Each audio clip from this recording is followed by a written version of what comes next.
Hi guys, kamusta? My name is Ronald. Para sa mga nagbabalak umuwi ng Philippines, you can watch this video. I-explain ko sa inyo yung detailed guide and step-by-step kung ano yung bago sa Pilipinas kapag darating ka na. Ito yung detailed experience ko para na din sa mga first time na uuwi na OFW or sa mga first time na lumabas ng Pilipinas at babalik na as a returning resident.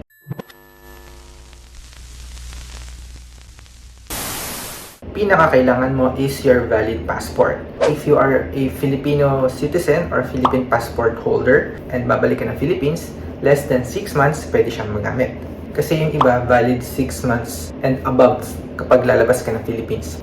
Next naman is your flight ticket. Of course, kailangan natin to. So, yung one-way ticket mo, pabalik ng Philippines for OFW. Syempre, meron tayong return ticket kung uwi ka ng Philippines and babalik ka ng abroad.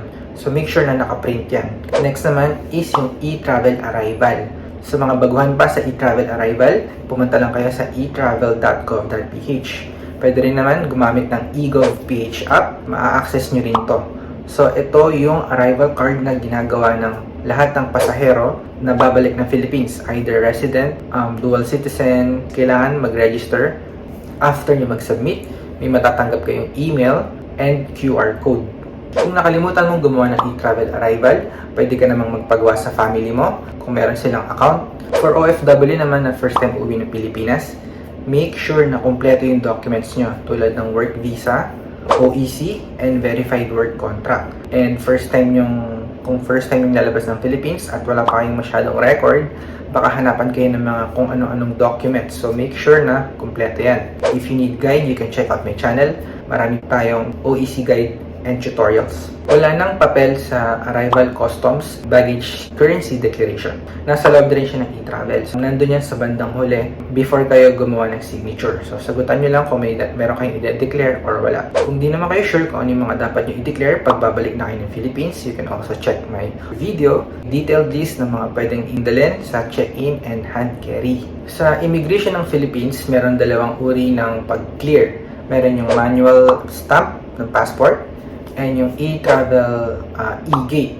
Para sa mga nag-submit ng e-travel arrival, Filipino residents, I suggest gumamit na lang kayo ng automatic gate for clearance. Kasi andun yung record nyo sa e-travel arrival. So after nyo gamitin yung gate, 8 to 12 hours, makakatanggap ka rin ng email from e-travel na dumating ka na ng Philippines. So ito yung arrival info ko. Parang ito na rin yung digital passport stamp ko. So, lahat ng taong nag-submit ng arrival and nag-clear ng immigration, ito yung matatanggap nyo. Para sa mga hindi alam kung paano gamitin yung e-gate, madali lang naman guys, i-scan nyo lang yung itinerary or yung flight ticket mo, and then yung passport. Tapos magte-take ng picture or selfie, aalisin mo yung suot mong mask and salamin, and then fingerprint. After nun, okay na yun, exit ka na. Wala na ding arrival sticker tulad nung last time. So kapag okay ka na sa immigration, diretso ka na lang din sa kung saang conveyor belt yung dala mong bagahe ng flight mo. Kung under ba ito ng PAL, Cebu Pacific. So, kolektahin mo lang kung meron kang dalang check-in. And then after that, you can clear customs kung meron kang i-declare or wala.